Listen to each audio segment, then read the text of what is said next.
Yeah, absolutely. And we talk about drop spots and how players master them, play to their strengths. Kanata's been landing risky reels for quite some time. This is his home. This is his playground. It looks like he already is catching wind of something going on over here. Just the builds in its own is going to be the factor to let him know of what's going on. It's time for him to get a piece of this.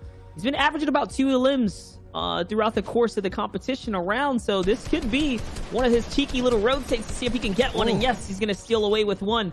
And with the power shotgun that he has right now, this upgraded variant of the tactical, I mean, I don't see a reason for him not to take this fight right now. Yeah, Kanata, one of the most proficient box fighters or just mechanical players in this region here, and he's very confident. Ooh, because of stuff like that. Takes down Sizz Lucky. That's 2 eliminations. That's an 8-point swing. Kanata, who's going into this game on 4th only. He was one of those players that was outside that leaderboard. So with this...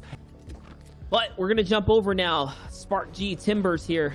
We're kind of looking at all kinds of aspects of the map right now. The rig seems to be first home location right now. First in 6th place. We're going to go back to the action though. Timbers. That's P-God. Picks up a nice elimination on Spark G there out of Holly. And this is a drop that me and Sundown were talking about yesterday. And Sundown calling it one of those kind of like trap POIs. It's got a name on it, so you think that maybe it's one of those... Surprising all of a sudden breaks out. I know we talk about first place, but you have to think about it. It's still, 5-figure checks on the line here. The big prizing for breaking into top 10. There's a lot of money out there to be made. So don't count these players out that are just close by. He's going to find Keox here. So Bully's off to a good start this round. And he's going to be able to pick up all the loot too. So he can continue this fight if he wants. And yeah, I guess with the refresher, this is all in his favor right now. All he has to do is not eat a big shotgun shot like that, which now all of a sudden gives the enemy the momentum. And it's the second one. He finds what he needs though. Vet on Legacy goes down.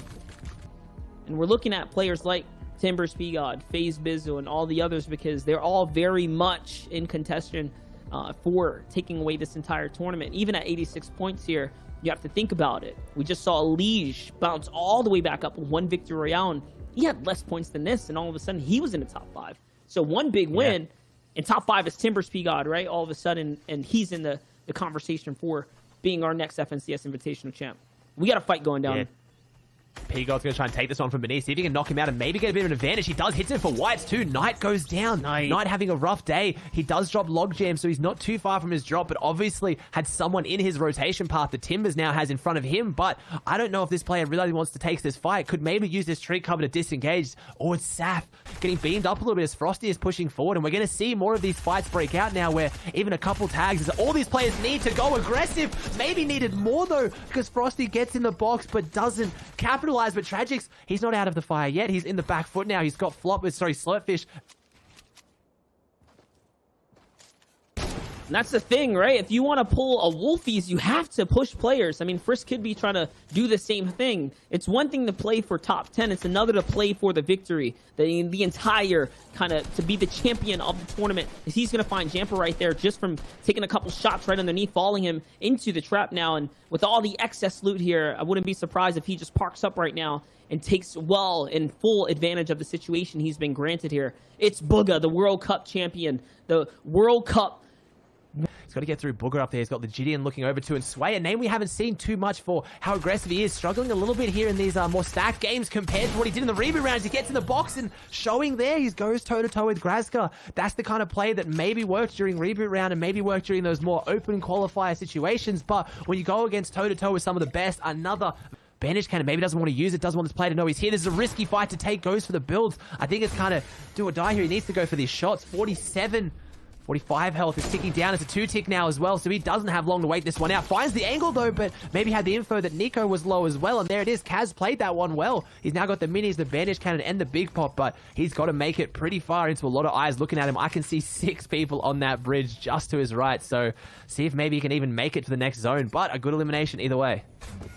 He is cooking. He's one of those players that is just outside that top 20, or just inside the top 20, sorry, who could kind of shake things up really quickly. Frist maybe could seize an angle to go for that heavy snipe. He's dropping down to maybe look for it. He wants to look through the cone. I think he should be going for this right now. This guy has no idea that he has an angle on him, and there it is. You saw how quickly he lined that up. Just real quick look up, snap, and the Gideon's game is done for. And Frist picks up another 4 points, making it 8 so far this game on eliminations alone.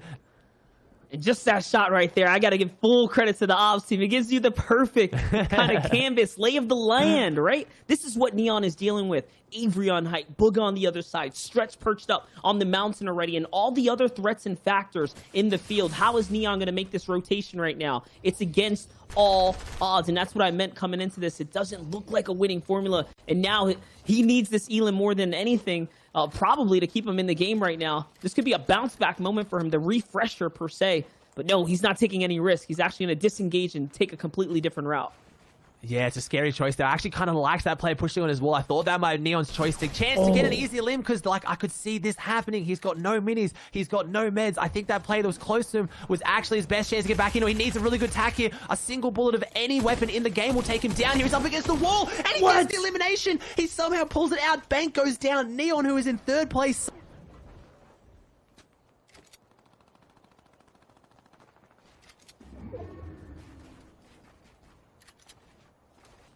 He's perched up on the mountain right now. He's going to find someone for White's health right there. That means this guy does not have any shield. And yes, of course, he's going to set up the proper angle. Comes in right through the side. And no, he gets met by Colazo with the big shotgun shot. Colazo with no HP manages to clutch up the shotgun. And we're seeing phenomenal use, phenomenal bailouts here. Aussie. Yeah, good pad. He gets to go nice and high there. He gets to go behind his walls. Only a 30 tag with that epic pump. Really not hitting a shot there. He's going to try and maybe make something happen. He's still got 30 builds left, but coming into endgame, and Frist picking up an elimination in the feed on Rogue Shark. Still in this one. Frist might be seeing the light here as he jumps back up.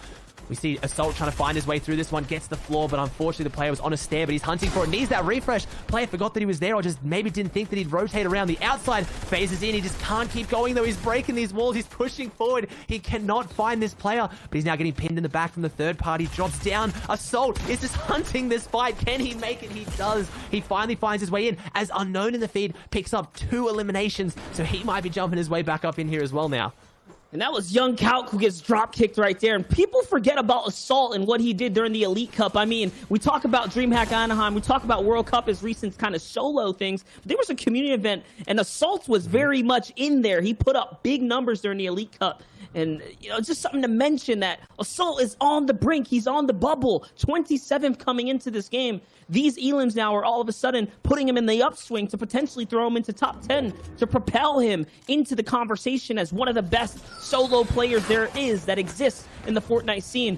Another launch pad's going to come out now, though. Lucky for him, he's going to bump his head, which allows him to get a shortcut. He needs this. If he finds it, that's the shield.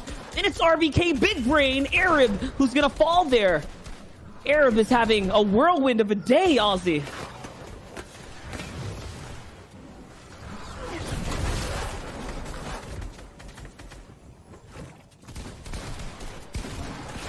All right, but it's still going down right now. So Assault is going to get shot from the side here. Heavy Sniper's going to open the box. He's going to turn and respond to AV and Detain right there as players are getting dropped. So Detain's going to get taken out by Assault now. And Scope still tearing up a rampage in the field.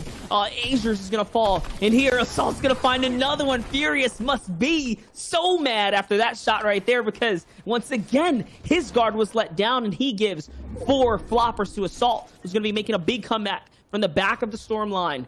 Now, with the bigger shot here, let's take a look at your entire map. You have Noel on height. Bully launch padding down here. We're going to jump in with ZAYT, who's finding himself. This is the home. This is his territory. This is where he plays best, to say the least. It's that in-game competition that we love to see from ZAYT. ZAYT is in the top 10. Already doubling up his points from earlier, doubling up his placement here, Aussie. It's going down right now, and he has high ground. I think he's going to walk away with this one.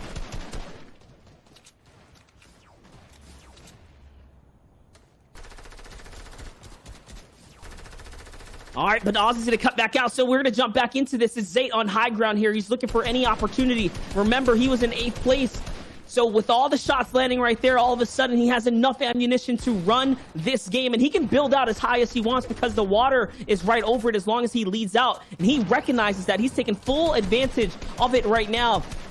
Putting all the pressure down, trying to see what he can find here. Just looking to disconnect the opponents, disconnect any enemies. Now the Harpoon can be the answering factor. Those shots right there are going to be so clutch. He's going to find all the ones that he needs. It's Booga who falls to ZAYT. It's Tabs who follows up right afterwards. And now again, inching his way out. He's turning all the pressure on the lobby here. It's Avery. Such huge names here in the competition.